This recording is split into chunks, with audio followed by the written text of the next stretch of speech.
All right, let's get right into it. If you're the kind of founder who lives and breathes the product, who knows the tech inside and out, yeah, this one's for you. We're going to break down that absolutely crucial journey from being a brilliant builder to becoming the kind of leader that investors can't wait to back. This is probably you, right? Your superpower has always been that deep technical knowledge. You're the one who actually built the thing, who understands the problem better than anybody, because you've lived inside the code, solving it one line at a time. But here's the thing, and it can be a really tough pill to swallow. A fantastic product, well, that's just the ticket to the game. It gets you in the door, but it's not the whole game. Investors are really betting on your ability to grow beyond the code and actually lead a company. That shift in perspective is everything. So that's the big question we're tackling today, isn't it? And spoiler alert, it's not about changing who you are or losing that technical edge. Not at all. It's about adding new layers to your skill set, learning to communicate your vision, and building a company, not just a product. Okay, so let's start with what I call the builder's dilemma. It's this weird paradox where your greatest strength, that deep, undeniable technical expertise, can actually become a blind spot. We're going to explore why having the best code isn't always enough to get that check. And this, right here, just lays it all out so perfectly. As a builder, you're obsessed with features, the tech stack, how fast you can ship. That's your world. But a leader? A leader has to frame the bigger picture. They're focused on building the entire company, and they know how to communicate a compelling vision. It's a huge shift from the what to the why. So how do you actually make that leap? Well, it all starts with the first major mindset shift, moving from code to company. This is all about consciously pulling yourself up out of the day-to-day grind of the build and starting to see the whole strategic landscape. As a technical founder, your speed is your superpower. While other people are stuck in endless planning meetings, you're actually shipping code, you're fixing bugs, you're pushing updates.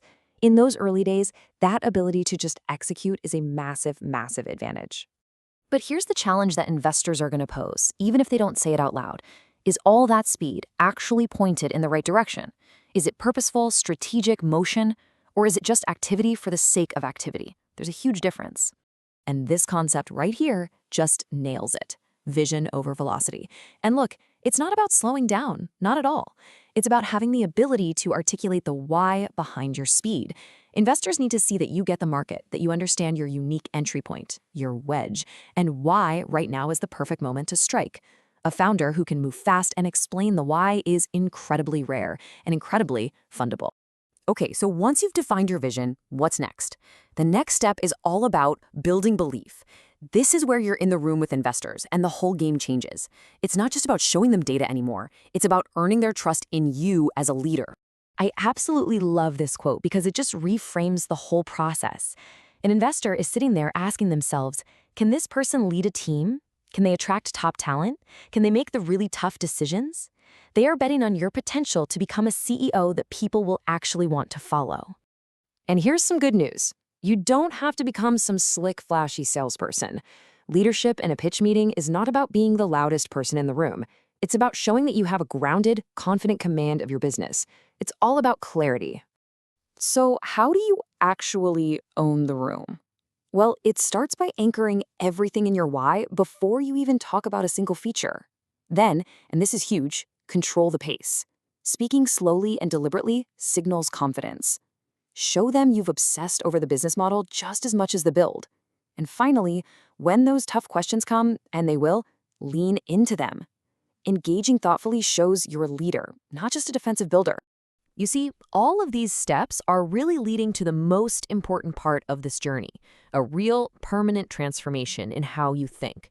This is about way more than just a pitch. It's about truly internalizing the strategic perspective of a CEO.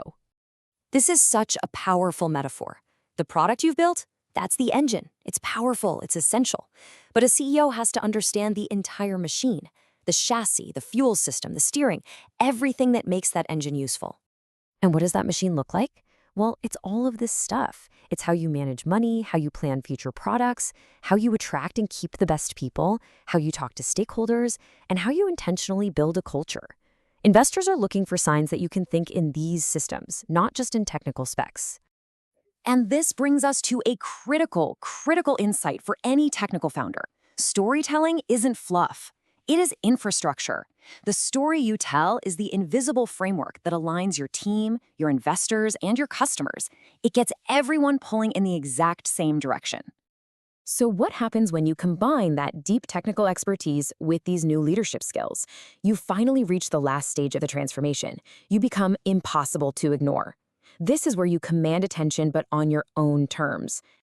Let's be crystal clear about this. The goal is not to abandon your core strength. Your technical expertise is and always will be a massive asset. And this is the result. By layering that strategic vision, that clear communication, and that CEO mindset right on top of your technical brilliance, you create this powerful combination that investors simply cannot overlook. You show up as the complete package. So I'll just leave you with this question to think about. The code might be compiled, the features might be shipped, but the real work of building a company, that's a whole different challenge. So, are you ready to build it?